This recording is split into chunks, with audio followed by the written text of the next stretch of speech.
नमस्कार. आज आपण विदर्भ स्पेशल पारंपरिक गोड लाल भोपळ्याची भाजी बनवणार आहे.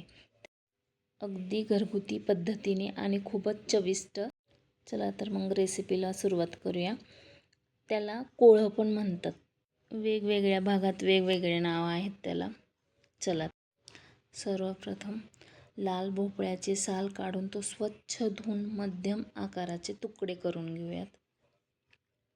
कोणी मसालेदार, ज्यांची त्यांची पद्धत करत असतात. मी आज गोड बनवणार आहे. गोड खूप छान लागते, त्याच्यामुळे गोड बनवूयात. असे कट करून घ्यायचे आणि स्वच्छ धुवून 2 पाण्यात धुवून घेतले मी. आता कढईत किंवा लसूण पेस्ट आणि लाल मिरची सुकलेली, यानंतर कापलेले लाल भोपळा घालून 2 मिनिटे हलक्या हाताने परतून घ्या.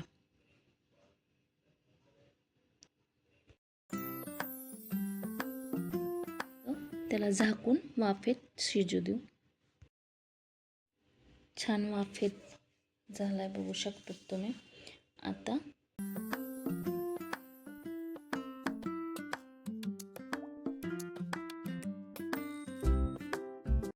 आता चवीनुसार मीठ, तिखट, जिरा पावडर, मसाला आणि गूळ घालून त्याला परत परतून घेऊया. थोडंसं पाणी टाकायचे, जास्त पाणी नाही टाकायचं. भोपळा थोडा मऊ होईपर्यंत शिजू देऊयात त्याला. आणि थोडंसं गूळ. आता 2 मिनटं झाकून देऊयात त्याला. लगेच शिजतो तो. बघू शकतात तुम्ही आपला भोपळाची भाजी.